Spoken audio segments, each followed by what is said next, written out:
ZEE5 ಇರುವಾಗ ನೀವು ನಿಮ್ಮ ನೆಚ್ಚಿನ ಶೋಗಳನ್ನ ಎಂದಿಗೂ ಮಿಸ್ ಮಾಡಿಕೊಳ್ಳುವುದಿಲ್ಲ. ಅದು ಸಂಪೂರ್ಣ ಉಚಿತವಾಗಿ.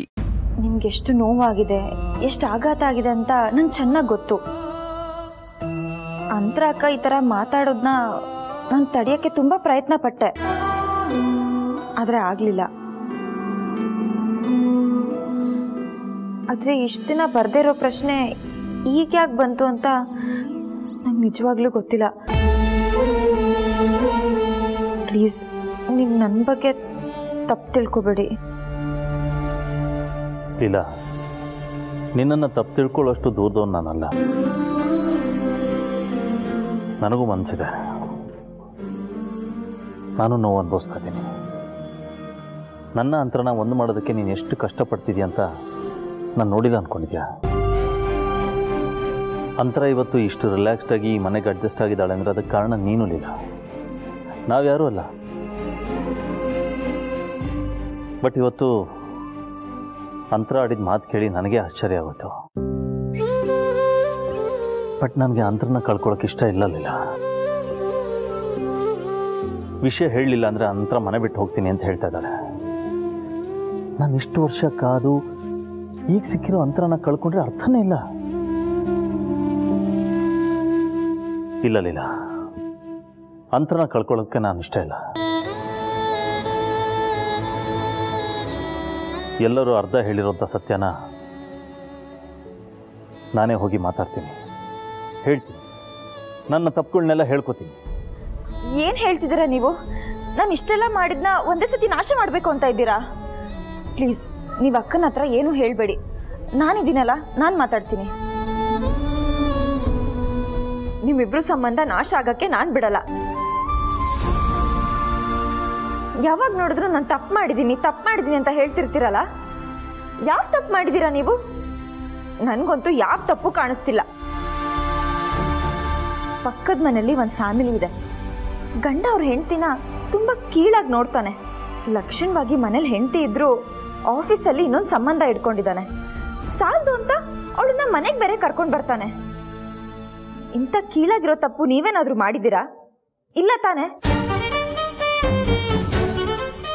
ಮತ್ ನೀವು ಮಾಡಿರೋ ತಪ್ಪೇನು? ಇದರಲ್ಲಿ ಯಾರೂ ತಪ್ಪು ಮಾಡಿಲ್ಲ, ತಾನಾಗೆ ಆಗಿದ್ದು. ಇದರಲ್ಲಿ ನಿಮ್ ತಪ್ಪು ಏನೂ ಇಲ್ಲ. ಅದಕ್ಕೋಸ್ಕರ ಹೇಳ್ತಾ ಇದ್ದೀನಿ, ನೀವು ಯಾವುದೇ ಕಾರಣಕ್ಕೂ ನನ್ನ ನಿಮ್ಮ ಸಂಬಂಧದ ಬಗ್ಗೆ ಅಂತರ ಅಕ್ಕನ ಹತ್ರ ಹೇಳಬಾರ್ದು. ಹೇಳಿದ್ರೆ ನನ್ನ ಮೇಲೆ ಆಣೆ.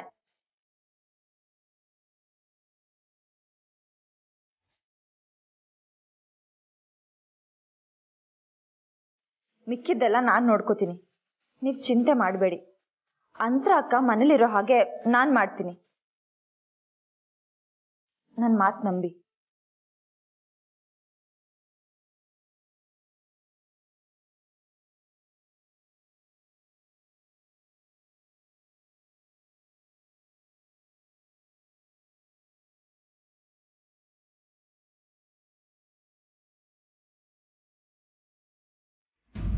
ಆಯ್ತು ಅತ್ತೆ, ನೀವೆಷ್ಟು ನೊಂದ್ಕೋತೀರಾ ಅಂತ ನಾವು ಅನ್ಕೊಂಡಿರ್ಲಿಲ್ಲ.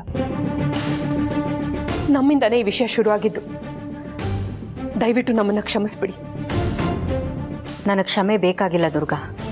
ಈಗೇನು ನಿಮಗೆ ನಿಜ ಗೊತ್ತಾಗಬೇಕು ಅಲ್ವಾ? ಲೀಲಾ ಅವರು ನಿಮಗೆ ನಿಜ ಹೇಳೇ ಹೇಳ್ತಾರೆ.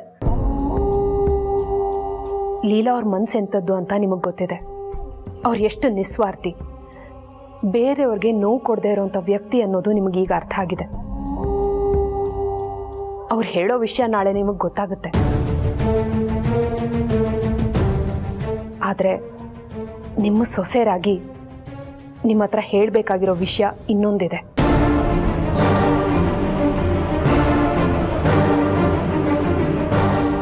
ಲೀಲಾ ನಿಮ್ಮನ್ನ ಬಾಯಿ ತುಂಬ ಅಕ್ಕ ಅಂತ ಕರೆದು ಸತ್ಯ ಮುಚ್ಚಿಟ್ಟಿರ್ಬೋದು, ಆದರೆ ನಾವು ಪ್ರೀತಿಯಿಂದ ನಿಮ್ಮನ್ನ ಅತ್ತೆ ಅಂತ ಕರೆದು ನಿಮ್ಮ ಹತ್ರ ಸತ್ಯ ಮುಚ್ಚಿಡೋದಕ್ಕಾಗಲ್ಲ.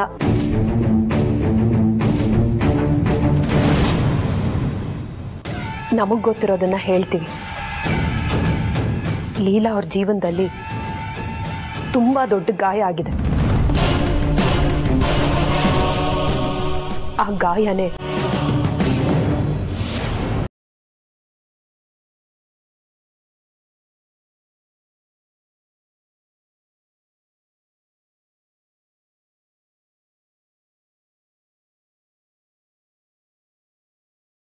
ಅಲ್ಲ, ನಂಬಿಕೆ ದ್ರೋಹ.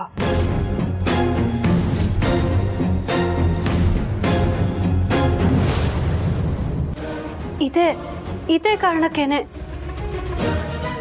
ಲೀಲಾ ಅವರು ಯಾವ ಜೋಡಿ ದೂರ ಆಗ್ತಿದ್ರು ಅವ್ರನ್ನ ಒಂದು ಮಾಡೋದಕ್ಕೆ ನೋಡ್ತಾರೆ. ಎಷ್ಟೇ ಕಷ್ಟ ಆದ್ರೂ ಅಷ್ಟೇ. ಲೀಲಾ ಮನಸ್ಸಲ್ಲಿ ತುಂಬಾ ದಿನದಿಂದ ನೋವು ಜ್ವಾಲಾಮುಖಿಯಾಗಿ ಉಕ್ತಾ ಇದೆ. ಆದ್ರೆ ಅದನ್ನ ತಂಪು ಮಾಡಕ್ಕೆ ನೀವಿವಾಗ ದೇವತೆ ಹಾಗೆ ಬಂದಿದ್ದೀರ. ಲೀಲಾ ಲೈಫಲ್ಲಿ ಅನ್ಯಾಯ ಆದ್ಮೇಲೆ ಅದನ್ನ ಸರಿ ಮಾಡೋದಕ್ಕೆ ನಾವು ತುಂಬಾ ಪ್ರಯತ್ನ ಪಟ್ವಿ. ನೀನ್ ಇದೇ ಮನೇಲಿದ್ರೆ ನಿಂದು ಅಂತ ಒಂದು ಜೀವನ ಇರಲ್ಲ, ಹೊರಗಡೆ ಹೋಗು, ಸ್ವತಂತ್ರವಾಗಿ ಬದುಕು ಅಂತ ಹೇಳಿದ್ವಿ. ಆದರೆ ಲೀಲಾ ಅವ್ರ ಪ್ರಕಾರ ಈ ಮನೆ ಅವ್ರಿಗೆ ಅಮ್ಮನ ಮಡಿಲಿದ್ದಾಗಂತೆ. ಅದಕ್ಕೆ ಅವ್ರು ಹೊರಗೆ ಹೋಗಲೇ ಇಲ್ಲ. ಅವ್ರು ಹೀಗೆ ಅವರ ಆಯಸ್ಸು, ವಯಸ್ಸು, ಭವಿಷ್ಯ, ಜೀವನ ಎಲ್ಲನೂ ಕಣ್ಮುಂದೆ ಕಳ್ಕೋತಾರೆ ಅಂತ ನಾವು ನೊಂದ್ಕೊಂಡು ಎಷ್ಟೋ ಸಲ ಹೇಳಕ್ ಪ್ರಯತ್ನ ಪಟ್ವಿ. ಅವ್ರನ್ನ ಮಾತು ಕೇಳಲಿಲ್ಲ. ಅಟ್ಲೀಸ್ಟ್ ಅವಮಾನ ಮಾಡಿದ್ರಾದ್ರೂ ಈ ಮನೆ ಬಿಟ್ಟು ಹೋಗ್ತಾರೆ, ಅವ್ರದೇ ಆದ ಭವಿಷ್ಯ ಕಟ್ಕೋತಾರೆ ಅಂತ ಅನ್ಕೊಂಡ್ವಿ. ಆದ್ರೆ ಇಲ್ಲಿರೋರು ಯಾರಿಗೂ ನಮ್ಮ ಮನ್ಸಲ್ಲಿದ್ದಿದ್ದ ಪ್ರೀತಿ ಅರ್ಥ ಆಗ್ಲಿಲ್ಲ.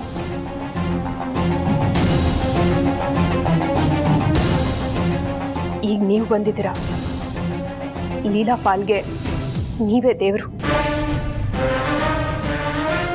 ಲೀಲಾ ಖುಷಿಯಾಗಿದ್ರೆ ಇಡೀ ಪ್ರಪಂಚದಲ್ಲೇ ಖುಷಿ ಪಡೋ ಮೊದಲನೇ ವ್ಯಕ್ತಿ ನಾನು. ZEE5 ಆಪ್ ಡೌನ್ಲೋಡ್ ಮಾಡಿ ಎಲ್ಲಾ ಸಂಚಿಕೆಗಳನ್ನು ಸಂಪೂರ್ಣ ಉಚಿತವಾಗಿ ನೋಡಿ.